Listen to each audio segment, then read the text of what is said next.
Buen día, buenas tardes, buenas noches. A lo que vinimos a leer el Salmo 9. Al director, por la muerte del enemigo. Un salmo de David. Agradezco a Dios con todo mi corazón. Contaré tus maravillas siempre. Me alegraré y gozaré contigo y cantaré a tu nombre, gran Dios. Y al ceder mis enemigos, tropezarán y caerán ante ti. Pues fuiste mi juez de veredicto justo. Regañaste a los pueblos y acabaste con el malvado. Su nombre se borró para siempre.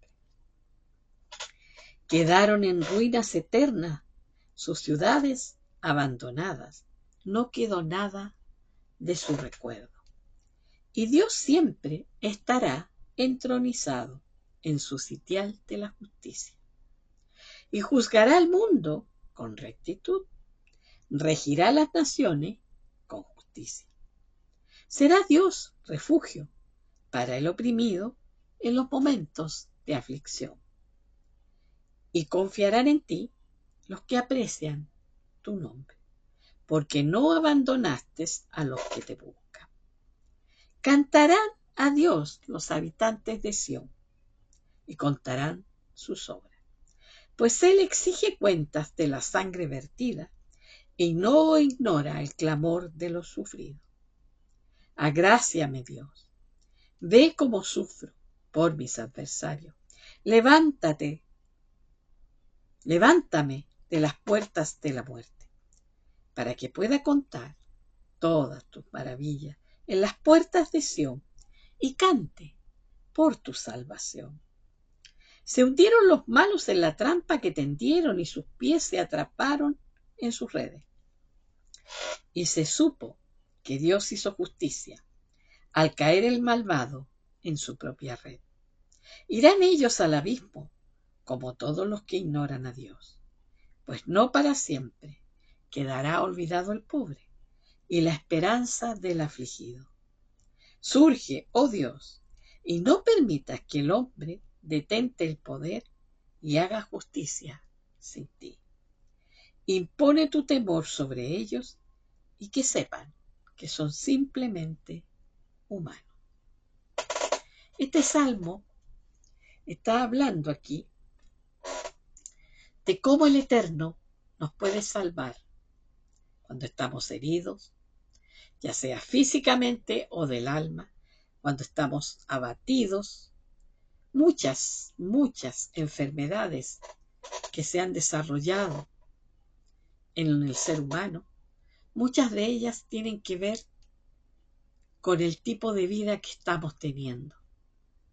Tenemos un tipo de vida estresante, angustiante, de mucha apremio. Es un mundo en donde desde pequeño, desde que tú entras al jardín de infantes, se te enseña a competir, y no importa lo que hagas con lograr el premio. Pero este sistema de competitividad ha traído al hombre enfermedad, dolor, angustia, depresión. ¿Por qué? Porque no se logra, no todos logran triunfar.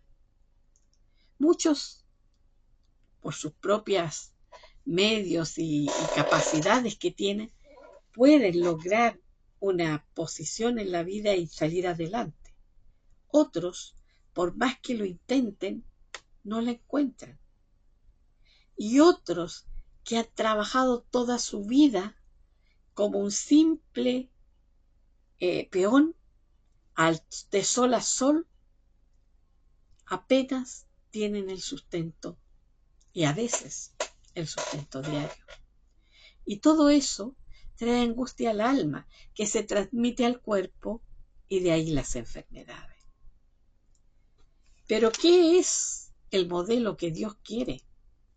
No es este modelo de la competitividad, como vivimos alimentados del árbol de la ciencia del bien y del mal, vivimos comparando y no sabemos aún los que hemos empezado en el camino a comer del árbol de la vida. El árbol de la vida es el árbol que no compite con nada y que no hay que elegir entre dos posiciones. El árbol de la vida es equilibrio perfecto.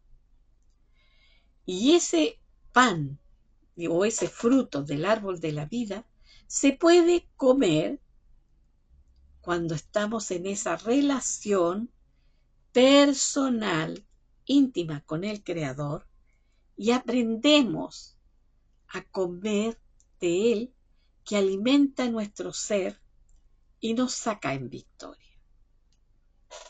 Hemos visto a través de la historia, todos hemos estudiado las distintas doctrinas que se han levantado de sociedades, ¿no? La sociedad capitalista, la sociedad comunista, la sociedad... No hay una sociedad realmente que sea justa. Porque lo que plantea el comunismo o la doctrina comunista, en que todos tengan la misma opción, en que todos tengan la misma capacidad digamos, tengan los mismos oportunidades y las mismas frutos, en la práctica es un fracaso. Cuando se instauró con la revolución bolchevique, revolución que causó que el pueblo se levantara en contra de la realeza de su época, que eran los zares, por la injusticia de unos pocos sobre unos muchos.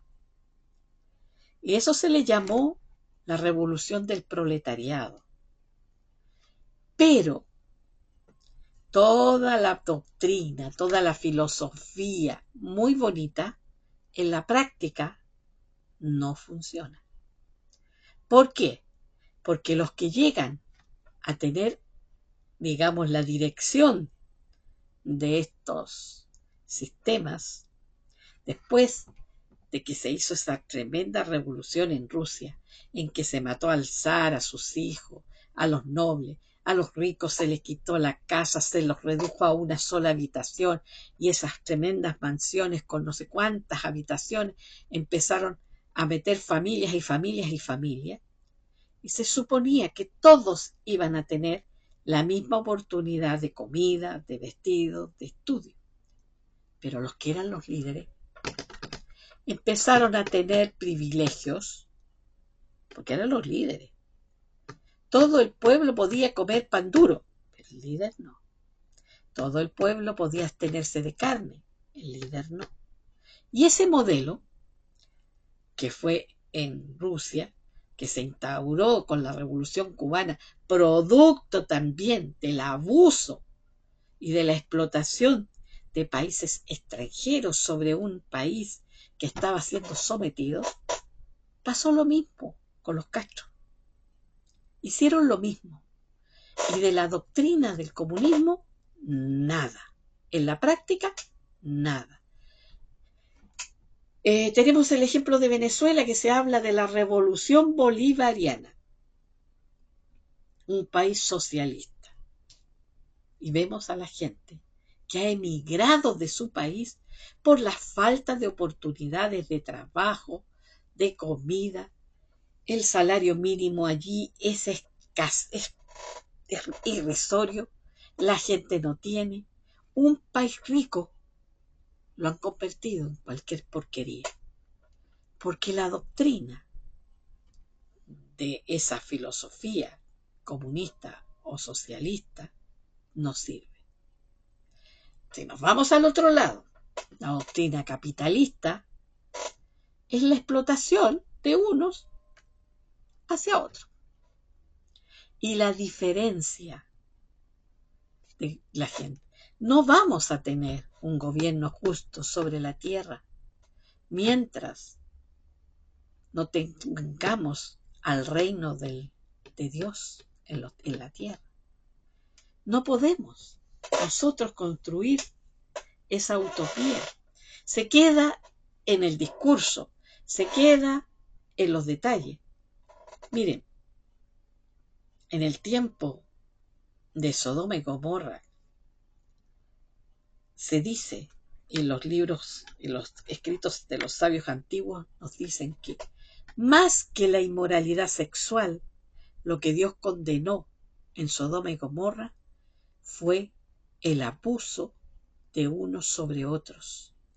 La gente que tenía cierta posición abusaba del resto, se llevaba todas las riquezas, se llevaba todos los alimentos y no les importaba que los otros no tuviesen. Los esclavizaban. Y eso es lo mismo que hizo Nimrod cuando quiso construir la Torre de Babel.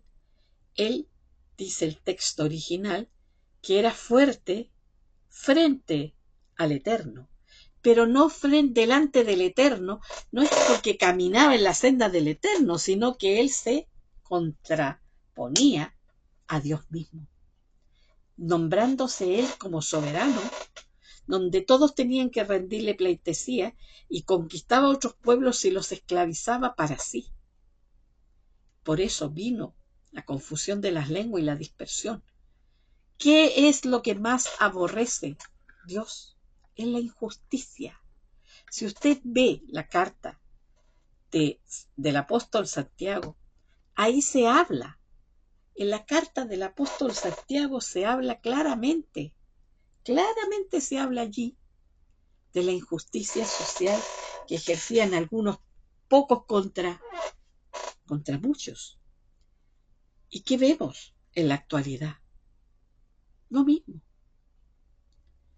El comunismo o el socialismo no es la solución. El capitalismo tampoco. Para que construyamos una sociedad justa, en donde el que sembró más no tuvo más que el que sembró menos, es que funcione en nosotros la misericordia, la compasión. Y no estoy hablando de dar al que no hace nada. No, muchas veces nosotros hablamos de la caridad como darle a aquel que está en la calle pidiendo limosna, sino es darle las herramientas, aparte de ayudarle a pararse, es darle después las herramientas necesarias para que dignamente él pueda sustentarse a sí mismo y a su familia. Las oportunidades de trabajo con sueldos dignos, las oportunidades de capacitación, las oportunidades de si tú ves que tu vecino está pasando por una situación de cesantía, porque están enfermos, porque han gastado lo que no tienen para tratar una enfermedad, es que la misericordia en ti, que está el Eterno, funcione y vaya en auxilio hasta que el otro pueda pararse. Ese sistema lo tuvo la primera iglesia. En Jerusalén era de un corazón y un alma. Pero ese modelo no se ha vuelto a construir. Porque desde que se instituyó la llamada iglesia organizada, ya saben ustedes, parte con la iglesia católica y luego las protestantes. Y hasta ahí llega. Algunos creyentes, tanto católicos como protestantes, construyeron hogares para niños, escuelas, ayuda, pero son los menos. No es el sentir de la organización. Y esto tiene que partir por nosotros. Si tú ves, primeramente, que en tu comunidad hay algún hermano que está pasando por un problema de necesidad, ya sea por salud, que no puede trabajar, porque no tiene trabajo, porque está estancado, bueno, hay que ir en socorro del hermano y ayudarle. No solamente con los elementos para que pueda comer y subsistir, sino también viendo la posibilidad de ayudarle a salir adelante, que él dignamente pueda hacerlo. Eso tiene que estar en el corazón de los creyentes. Si eso está en la comunidad, en cada uno de nosotros, vamos a mostrar la diferencia, que nos amamos los unos a los otros, como Él nos ha amado, porque nos entregamos a los demás. Pero si no está el amor del Señor, mejor que ni prediquemos, porque vamos a predicar un evangelio diferente. Porque el evangelio del Señor principalmente es de amor, y es el amor de la entrega por el otro. Él se entregó para que nosotros seamos capaces de entregarnos por los demás. ¿Y cómo? Ayudando. Si tú ves que un hermano o una hermana está complicada, bueno, ayúdale, ve qué habilidades tiene, si ella puede preparar algo, hacer algo, bueno, formen una cadena, ayúdenle con algunos elementos para que ella pueda hacer eso y ayúdenle a promocionar lo que ella hace para vender, para que traiga el sustento a su familia. Y es una cadena, pero eso tiene que estar permanentemente, no puede ser una campaña una vez al año, tiene que ser algo permanente. Porque siempre hay necesidades. Si tú ves que en tu comunidad los niños, hay algunos que tienen dificultades con ciertas materias en los colegios, ve los otros jóvenes que están en estudios superiores, si pueden hacerles clases y ayudarle a esos niños a salir adelante. Hay muchas maneras que podemos predicar el evangelio. No es solamente recitando la palabra, viviéndola. Por eso la gente no quiere escuchar nada. No quiere escuchar de religión. Porque han visto cómo somos, cómo nos mordemos unos a otros, cómo si no te gusta cómo se hacen las cosas aquí, tú te vas al otro lado y levantas otra cosa, y si tienes otro problema, el otro sale y forma otro grupo. Pero no subsanamos los problemas internos, porque no somos capaces de volvernos a Él y decir, tenemos estas diferencias. Señor, muéstranos cómo debemos conducirnos, porque el que está al frente cree que se lo sabe todo. Ya es un iluminado y nadie le puede aconsejar. No, queridos, no. Va a llegar el momento, acá en Latinoamérica, va a llegar el momento, como está llegando en algunas partes, en que va a ser difícil. Y vamos a ver que esperemos que no tengamos que sufrir persecución, pero si no la hemos tenido, la persecución en este lado del mundo, es porque no estamos reflejando la vida del Señor. La sociedad te va a perseguir cuando tú vas en contra de la sociedad.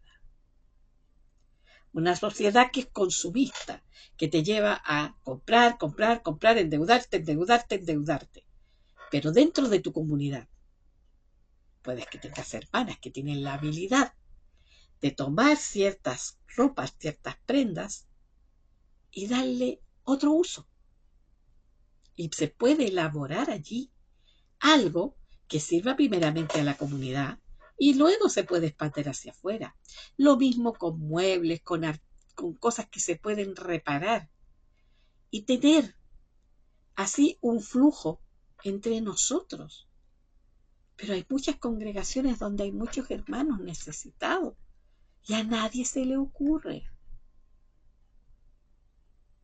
No tiene que ser una tremenda empresa tú para poderle darle trabajo a los demás. Ayudémonos. Estiremos nuestra mano. Compartamos. Enseñémonos unos a otros. La hermana que sabe de qué manera conservar tales cosas, enseña a la comunidad cómo lo hace. La otra que sabe cómo reparar tal cosa, enséñelo. Y vamos a ir nutriéndonos y podemos hacer servicio a nuestros vecinos. Y con eso vamos a estar mostrando la vida del Señor.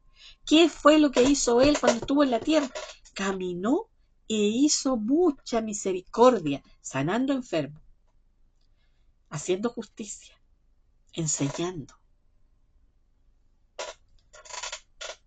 Predicar el Evangelio no es solamente pararte y darte un sermón, es que ese sermón sea carne en ti, carne en mí, sea vivencial, realmente un Evangelio que se viva. Es tiempo de parar, de detenernos. Es tiempo de saber y pedirle a Dios que nos haga volvernos a Él para que el amor que está estancado en nosotros pueda fluir, no con el abrazo te amo hermano y te veo pasar necesidad y no comparto contigo, sino en la acción del amor. Y decir, mira, hay ancianos, en la comunidad hay ancianos que ya no pueden ir a reuniones porque están muy viejitos, porque les cuesta moverse. Bueno, organice a alguien, un grupito, que vaya a visitar a esta anciana, le ayude con, si está sola, en hacerle las compras, en acompañarla cuando vaya al médico, en ayudarla y en compartir con ella la palabra y la oración. Yo he escuchado muchas hermanas que fueron tremendamente fieles en sus tiempos de juventud, que ahora están solas. Su marido se murió, sus hijos cada uno quizás viven lejos, no tienen quien le ayude, y la hermandad se olvidó. El amor de muchos, dijo el Señor, en los postreros días se enfriaría. Y es ahora tiempo aún que está esa pequeña llamita de empezar a sacudir, sacudir, sacudir para que la llama se expanda. Oremos. La hermana que está con enfermos o que tiene niños enfermos en su casa. Si hay una jovencita que puede ir a ayudar, vaya a ayudar. Todo esto, para eso hay diáconos. Organicen, vean de qué manera pueden ayudar al otro. Eso es servir al Señor. Y si tú tienes un vecino o una vecina que puedes extender tu mano y ayudarla, no importa que no tenga tu fe, muéstrale el amor del Señor. Él no hace acepción de personas. No vayas a preguntar, ¿lo puedo hacer? Hazlo.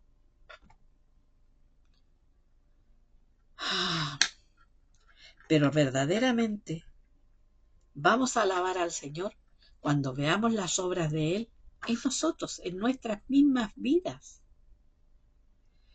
Orar por los enfermos. No importa que la gente no vaya a tu congregación, pero si alguien te dice, mira, mi mamá está con un cáncer, mi mamá está aquí, mi mamá está allá, mi hijo está enfermo, ofrécete para orar. Para darle una palabra de aliento, decirle que te puedo ayudar. No solamente la oración, también la acción. La oración tiene dos partes, ora y la acción. Tiene que ir acompañada. Si tú puedes ayudarla, hazlo. Si tú tienes un vehículo y puedes llevar a un hermano, a un vecino que tuvo un accidente, a un servicio de urgencia, hazlo. Hazlo. Si puedes ir a comprarle a la vecina que está con un pie enyesado, hazlo. Si tienes la anciana que vive sola, ofrécete para ir a comprarle algo si necesita algo. ¿Cómo es posible que vivamos de reuniones y no de acciones? El Evangelio es una buena noticia, que el reino de los cielos se acercó. Y el reino de los cielos se acercó en el Hijo que se entregó. Y el Evangelio es entregarse. Si te gustó, dale like, compártelo, coméntalo y suscríbete al canal si no te has suscrito. Ten un buen día.